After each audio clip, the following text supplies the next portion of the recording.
Sorry. Yeah, hi, I'm Laudez Rose, aka India. Beautiful, mate. How are you today? Yeah, I'm really good, thank you. All How are right. you doing? I'm very well, thanks, and thanks for joining us. Oh, you're welcome. It's really such a privilege to be on your show. Oh, thank you very much. Thank you. And your band India are releasing your new album Leather and Lace on May the 6th. So that's only a few days away now, mate. So how are you feeling? Yeah, oh, really excited. I'm so excited about the album launch, which is in a music store called HMV, which is in Tunbridge Wells. That probably makes no sense to you I know because HMV is. I a know little HMV. it's a little village in UK. And the music shop is quite small, but we fit in, and we've got about 70 people coming to watch. And it's on the day of the coronation, so we thought that it would be dead, but obviously not. Very good. But tell us a bit more about the album from a musical point of view and what you're going for with it. Yeah, so basically I started the album a year ago, and it's taken me this long because obviously I've had to do the album whilst working at the same time, and I've had to juggle a lot of things. You know what it's like. Everyone's busy, and it's like trying to herd a load of cats. Um, we're trying to fit everything in. And so, but basically I've been inspired by quite a few artists. Madonna, because I was a massive fan of her when I was growing up, and Lady Gaga, No Doubt, Bring Me the Horizon, Hendrix, Van Halen. And it's funny because every song you hear is totally different on my album, but you can hear all these inspirations coming through. So every song is completely different and nothing is the same. Yeah, And it's a good thing. it's a weird and wonderful album. It is. And touching on that, like you blend so many styles from punk to rock to pop, even a bit of blues in Yeah, there, but it always manages to sound cohesive. Like, is that a sound you've experimented with and developed over the years, or is it more natural? I think it's natural. Um, I like to experiment absolutely with different genres. Yeah, like you say, there's a mix of punk, rock, pop. There's everything in there. And I haven't got one certain genre that I stick to, because I like to dare myself to uh, try something out completely different. And if it works, it works. If it doesn't, it doesn't, you know. Yeah. So do you set yourself a specific target there? Like you sit down and say, right, I'm going to write a rock song or I'm going to write a pop song, or is it just sort of come out as it does? Um, well, it kind of just comes out as it does. I mean, my song Wasted, which is on the album, I actually wrote that on the toilet. Oh, that's it. And I Nice. was actually wasted at the time. It was a drunken night, and like I was on the toilet, you know, when you're proper zoned out when you're when you're off your nut. And then I thought of the melody and the lyrics, and I was like, oh my God, quick, get the paper and pad. We need to get these down. You didn't write it on toilet paper, did you? No, not on the toilet paper. I'd nearly run out of toilet paper. And like other ones, like another one, Too Goth to Handle. I was asleep and I was dreaming, and I woke up, and it was like it was in my dream, the melody I heard. And so I woke up, turned the lamp on, I was like, quick, get the pad and pen. Let's write it down. Like, you know, I've written songs on aeroplanes, buses, All right. all sorts. Wherever When the something inspiration comes takes to you. mind, yeah, I have to like, I'm like, quick. So you're Don't easy to even, buy for at Christmas. You just buy you a pen and paper every year. yeah, I get through them. Oh, I've got so many. Yeah. So today you've released the singles Little Crush, I Want to Be the One, and Raise Your Vibration. So overall, would you say they're a good sonic representation of the album? No, No. Very good. Explain. they're not my favorite songs. Okay. My favorite songs are Too Goth to Handle, Little Lords, and Kick Down the Doors. They are a huge representation of me, and they're the ones I like. I don't like any of the others. Oh, that's fine. I'm brutally honest. I don't like the sound of my own voice. Like along those lines, like how difficult is it choosing singles from the album when every song is so different? Yeah, well, it is very difficult because the songs I like, everybody else on the team don't like. So if I say, right, let's release this, I absolutely love this, I know the fans are going to love it, everyone else is like, no, that's not a leading track, you shouldn't be using that. And I have quibbles with people. I bet. What songs are good and what are not. So are you going to get your way in the end? Are they going to release the ones you like? Well, yeah, I'm going to release them all. Absolutely. And I've listened to the album a few times now, and every time I'm blown away by your vocal range and reach. Like, where does that come from? Well, when I was at music college, I did musicals. So I performed in professional musicals and pantos. And there was this one musical called The Mystery of Edwin Drood, and I played the part of an old spinster, an old drunk, and I played it very well. But during that, I found that I had like a really raspy rock sound in my voice, and people kept saying, oh, you'd be good as a rock singer, when they heard me in the musical. And then I kind of like that, it planted a seed in my mind then, and then I started listening to more rock and going down that route and singing more rock stuff. So yeah, that was how I found out I had a rock voice. Right.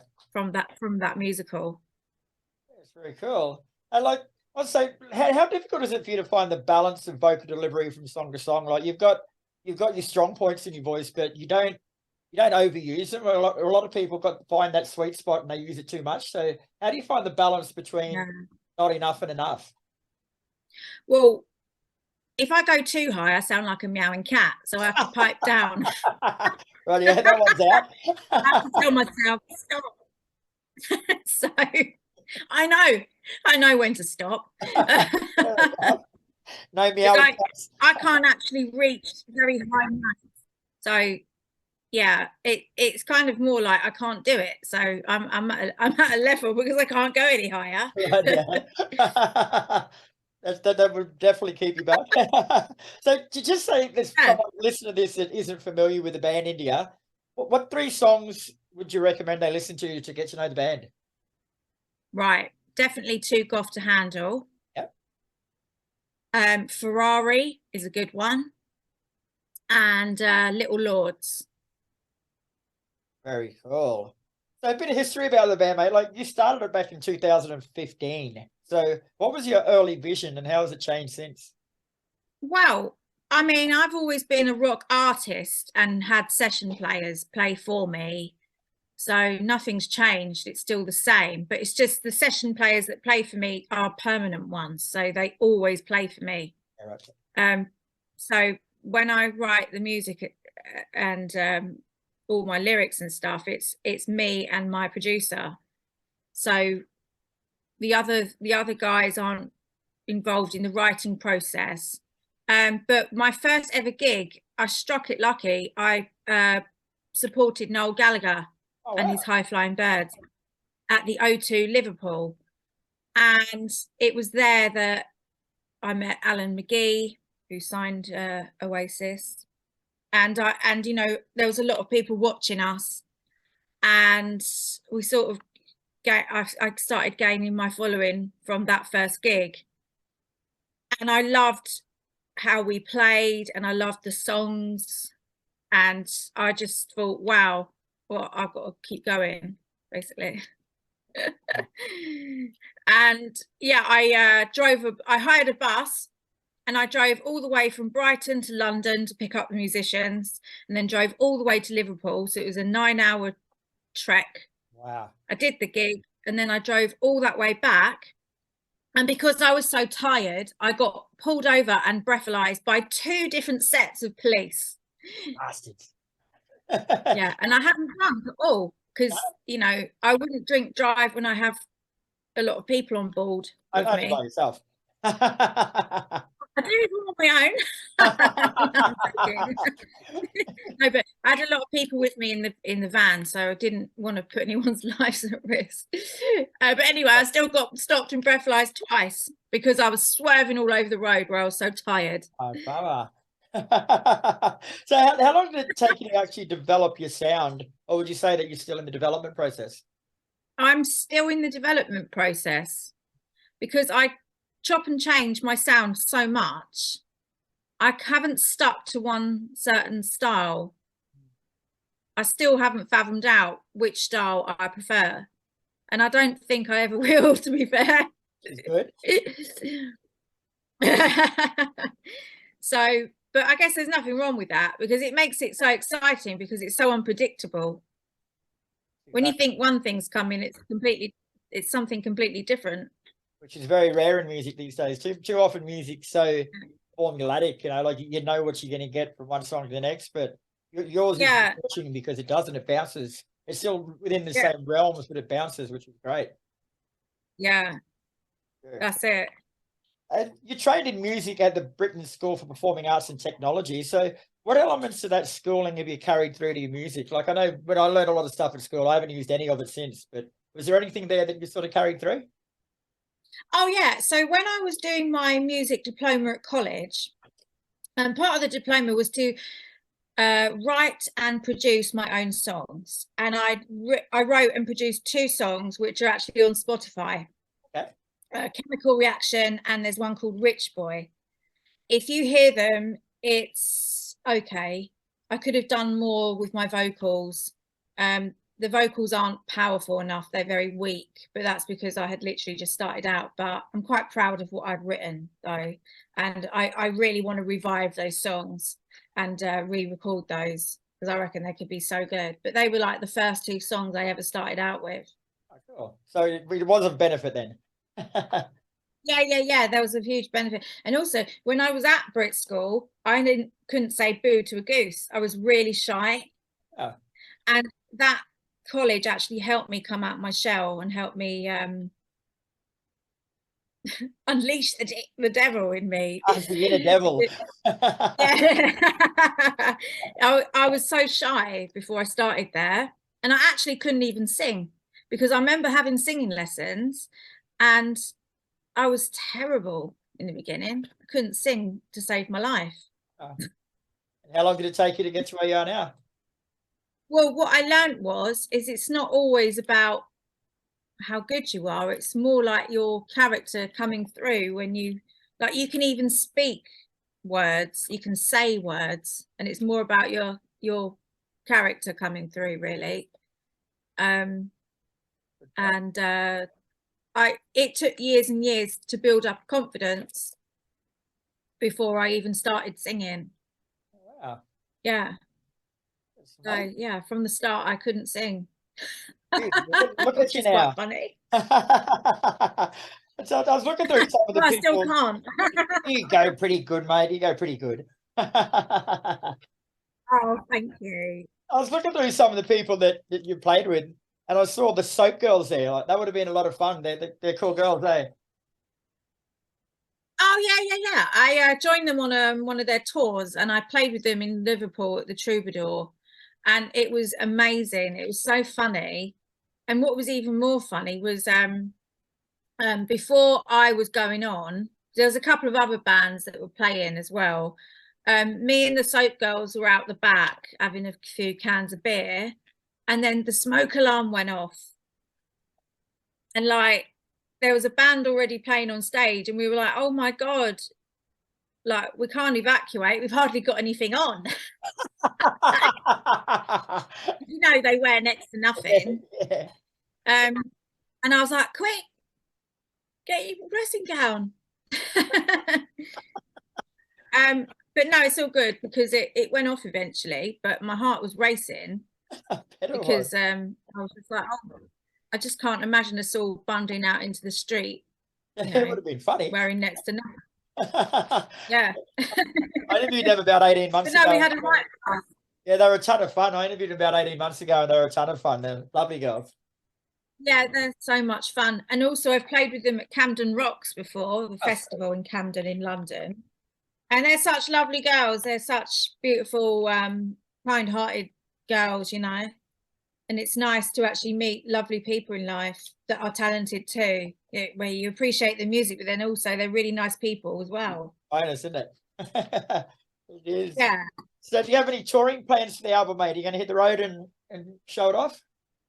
Well, yeah. I mean, I've got quite a few gigs and festivals coming up, but I do want to do a tour, but for me it's hard because the session players have all got to be paid.